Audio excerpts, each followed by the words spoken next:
नमस्कार, reading capital academy में स्वागत है। इस वीडियो में हम रासो साहित्य के महत्वपूर्ण तथ्यों का अध्ययन करेंगे। रासो साहित्य के कुछ महत्वपूर्ण तथ्य लेकर आए हैं। हम नाथ साहित्य और सिद्ध साहित्य के महत्वपूर्ण तथ्यों को कर चुके थे, तो चलिए रासो साहित्य की तरफ बढ़ते हैं। देखिए, रासो साहित्य के जो मुख्यतः 3 वर्गों में विभाजित है। रासो साहित्य है, इसमें 3 प्रकार। एक तो वीर गाथात्मक रासो काव्य। वीर गाथात्मक रासो काव्य में वीर रस का वर्णन, इसमें वीरता का वर्णन किया है, वीर रस में रचनाएं लिखी हैं, राजाओं के युद्धों का वर्णन किया है। तो ये रासो साहित्य के वीर गाथात्मक रासो काव्य में कौन कौन आता है या कौन कौन सी रचनाएं आती है। देखिए, राज रासो, ठीक है, ये किसमें आता है? वीर गाथात्मक रासो काव्य के अंतर्गत।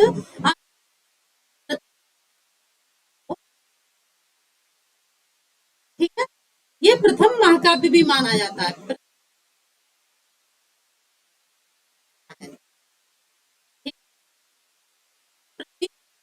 रासो को प्रथम महाकाव्य माना जाता है और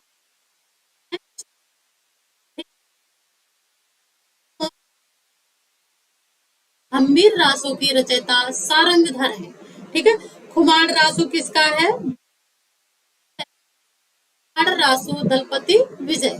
परमाल रासो जगनिक की रचना है, जिसे आला खंड के नाम से भी जाना जाता है। ठीक है, किस नाम से जाना जाता है? आल्हा खंड के नाम से भी जाना जाता है। किसको? परमाल रासो को। परमाल रासो को आला खंड के नाम से भी जाना जाता है। ठीक है, ये भी वीर गाथात्मक काव्य है। जयपाल रासो किसका है? नल सिंह भाट का।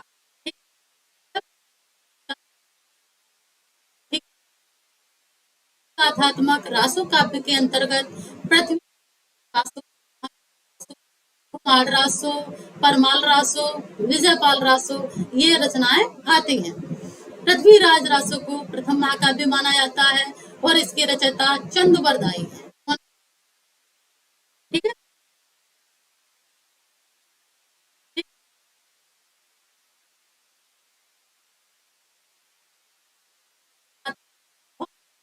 तो नरसिंह भट्ट का है। अब देखिए, श्रृंगार परक रासो काव्य। तो श्रृंगार परक यानी ये श्रृंगार रस में, किस रस में रचनाएं है? श्रृंगार रस में। यहाँ प्रेम का वर्णन किया गया है। किसका वर्णन? प्रेम का वर्णन है इन रचना। ठीक है, तो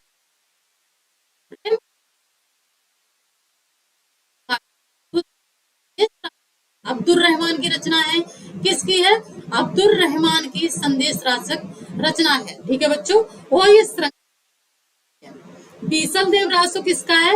नरपति नालय का है। ठीक है, नरपति नालय। इस प्रकार से ये श्रृंगार की रचनाएं हैं, श्रृंगार परक रासो काव्य हैं। ठीक है, एक आती है हमारे धार्मिक और उपदेश मूलक रासो काव्य। कैसे काव्य? धार्मिक और उपदेश मूलक रासो काव्य। तो देखिए, इसके अंतर्गत कौन कौन से काव्य आते हैं? उपदेश रसायन रास, जिनदत्त सूरी। उपदेश रसायन रास किसकी है? जिनदत्त सूरी की रचना है। उपदेश रसायन रास, ये धार्मिक काव्य हैं। कैसे काव्य हैं? जिनदत्त सूरी की। चंदन वाला रस आसगु कवि की है। किसकी है? आसगु कवि की। स्थूली भद्र रास किसकी है? जिनधर्म स्थूल। देखिए, भारतेश्वर बाहुबली रास, जिसे गणपति चंद्रगुप्त ने प्रथम रचना माना है। किसको? भारतेश्वर बाहुबली रास को गणपति चंद्रगुप्त ने प्रथम रचना माना है और साल स्वीकार किया है। किसने? गणपति चंद्रगुप्त ने। गणपति चंद्रगुप्त ने। ठीक है बच्चों, गणपति चंद्रगुप्त ने। ठीक है, तो प्रथम कभी स्वीकार किया है कि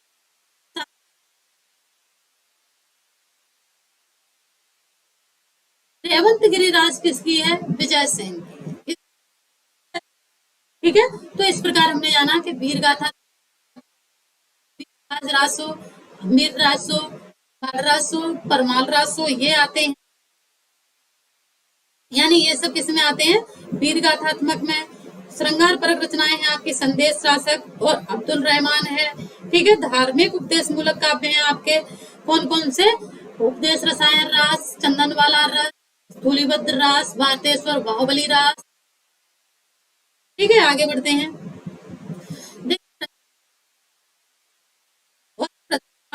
यानी यह हिंदी का, ठीक है, बहुत इंपॉर्टेंट है, यह हिंदी का प्रथम महाकाव्य माना जाता है। ठीक है बच्चों, यानी पृथ्वीराज रासो के रचयिता चंद्रवरदाई हैं और ये पृथ्वीराज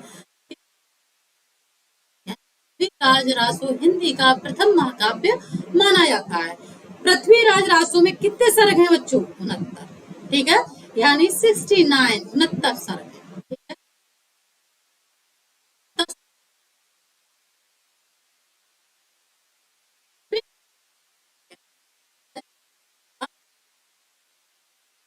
यानी पृथ्वीराज रासो है इस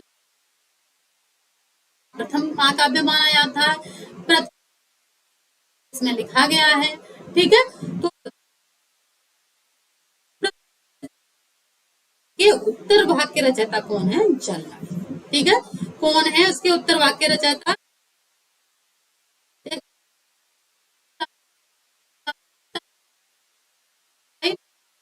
और चंद्रवरदाई के पुत्र कौन थे, जल्लड़। चंद्रवरदाई के पुत्र थे चंद्रवरदाई के जल्लड़, उन्होंने इसके उत्तर भाग था। पृथ्वीराज रासो के उत्तर भाग को पूरा किसने किया गया था, लास्ट के भाग को जल्लड़ ने। पृथ्वीराज रासो के विषय में जाना कि इसमें 69 रासो जो है ये कैसी रचना है, अर्ध प्रमाणिक। ठीक है बच्चों, अर्ध प्रमाणिक रचना है। कैसी रचना है, अर्ध प्रामाणिक रचना है। ठीक, तो अर्ध प्रामाणिक रचना है। कैसी रचना है, अर्ध प्रमाणिक, यानी ये पूर्णतः प्रमाणिक नहीं है, अर्थात अर्ध यानी और आधे काल्पनिक है, इसलिए इसको क्या कहा गया है, अर्ध प्रमाणिक रचना माना गया। कैसी रचना है, अर्ध प्रमाणिक रचना है। ठीक है, एक हिंदी का प्रथम महाकाव्य है।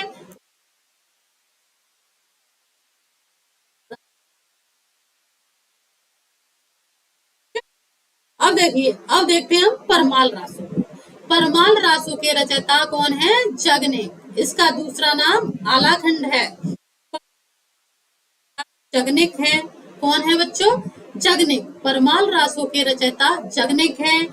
ठीक है, परमाल रासो के रचयिता जगनिक है। इसका दूसरा नाम क्या है, आलाखंड है।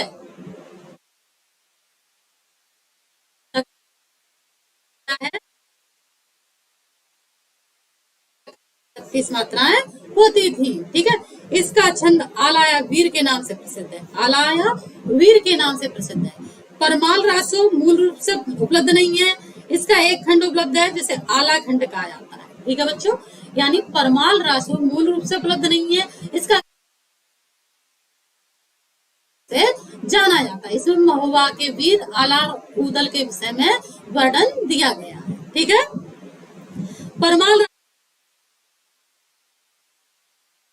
देव के दो वीर यानी आल्हा और उदल। परमाल देव थे, उनके दो वीर थे, आल्हा और उदल। उन्हीं की वीरता का वर्णन किया गया है, किसमें, आलाखंड में। ठीक है, आगे बढ़ते हैं। देखिए, हम्बीर रासो अनुपलब्ध है, यानी उपलब्ध नहीं है। खुमार रासो के रचयिता कौन है, दलपत विजय। सारंगधर की। खुमार रासो किसकी है, दलपति विजय की। खुमार रासो किसकी है, दलपति विजय की। ठीक है, विजयपाल रासो किसकी है, नल की।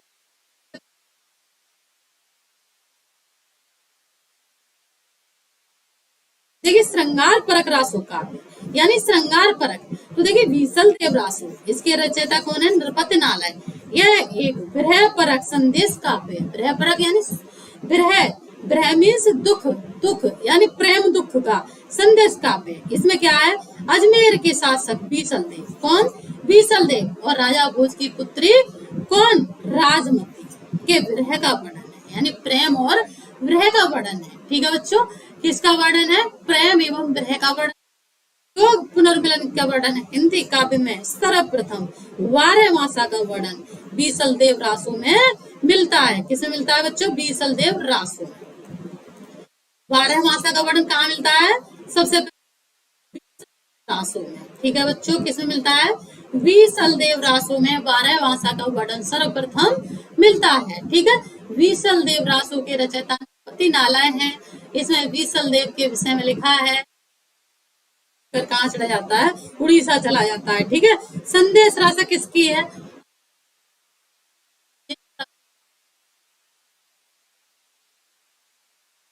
ठीक है बच्चों, किसकी है? अब्दुल रहमान की। अब देख लेते हैं धार्मिक उपदेश बाहुबली रास। इसे गणपति चंद्र 1184, ठीक है, 1184 भारतेश्वर बाहुबली रास की समय सीमा मानी गई है और ये गणपति चंद्रगुप्त ने मानी है। ठीक है, तो इस प्रकार से आगे बढ़ते हैं। गणपति चंद्र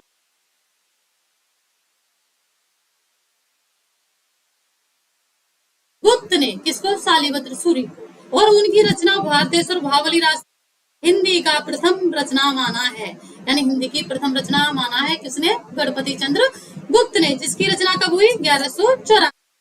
ठीक है बच्चों, कब हुई? 1184 ईस्वी में। देखिए, और कभी आदिकाल के कौन कौन है? अमीर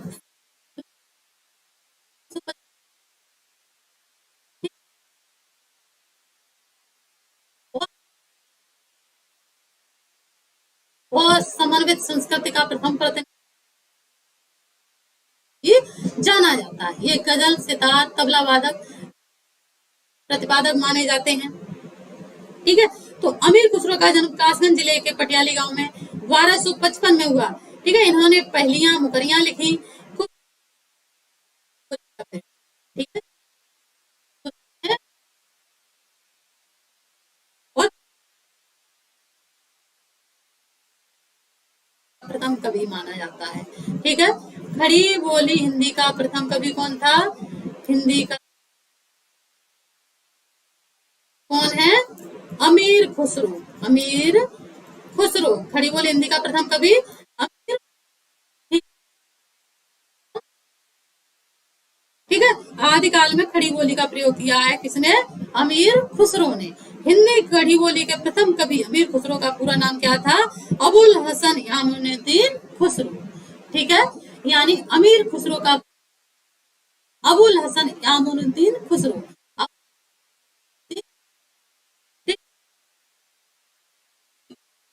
ठीक है, इनका जन्म कासगंज यानी पटियाली एटा जिले में हुआ था। ठीक है, और उन्होंने पहलियां मुकरियां लिखी, गजल, ठीक है, गजल भी लिखी, सितार, तबला आदि के ये जनकदाता माने जाते हैं। ठीक है, अमीर खुसरो को गजल, ठीक है, गजल, सितार, संगीत आदि का जन्मदाता माना जाता है। किसको? अमीर खुसरो को। और अमीर खुसरो का जन्म 1255 के लगभग माना जाता है। इन्हें हिंदी खड़ी। ठीक है बच्चों, आगे बढ़ते हैं। इनकी प्रमुख रचनाएं खालिक बारी, खुसरो की पहलियां, मुकरियां, दो सुखने, गजलें और नूह। ठीक है, नूह सिपर आदि। ठीक है, आदि इनकी रचनाएं हैं। शब्दकोश है जिसमें हिंदी शब्द को प्रयोग किया है। किसको? हिंदवी।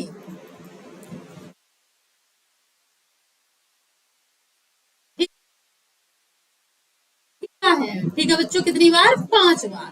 हिंदवी शब्द को 5 बार प्रयोग किया है किसने? अमीर खुसरो ने अपने खालिक बारी ग्रंथ में। क्या है कि ये एक शब्दकोश है जिसमें तुर्की, अरबी, फारसी, हिंदी भाषाओं, तुर्की, अरबी, फारसी और हिंदी भाषाओं का पर्यायवाची कोश है। कौन सा? खालिक बारी। ठीक है, खुसरो किसके जनक हैं? तबला शैली के जन्मदाता माने जाते हैं। खुसरो जो है कव्वाली आदि के जनकदाता माने जाते हैं। ठीक है, खुसरो ने हिंदवी शब्द का प्रयोग किया है 5 बार। किसमें? अपने खालिक बारी में। किसमें? खालिक बारी में। ठीक है बच्चों, किसमें? खालिक बारी। खुसरो ने हिंदवी शब्द का प्रयोग 5 बार किया।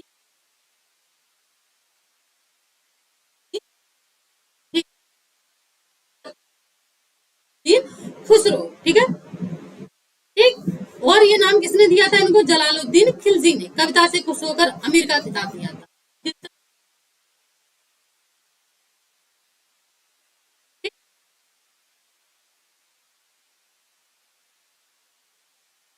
का खिताब किसने दिया? अमीर का खिताब दिया था किसने? ये जलालुद्दीन ने। किसने दिया था बच्चों? जलालुद्दीन ने। अमीर, केवल अमीर का खिताब, ठीक है। इसको अमीर का किसने दिया? जलालुद्दीन।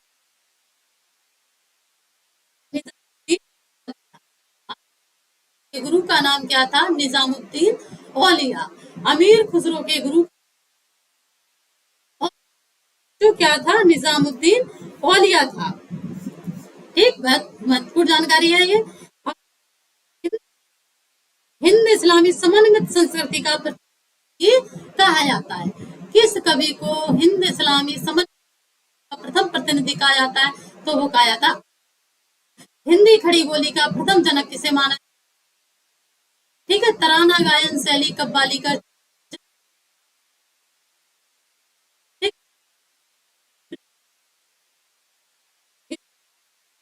उपाधि, इन्हें किसकी उपाधि मिली गई? तूतीय हिंद की अलाउद्दीन खिलजी ने दी। और तूतीय हिंद की उपाधि किसने दी इसको? अलाउद्दीन खिलजी ने।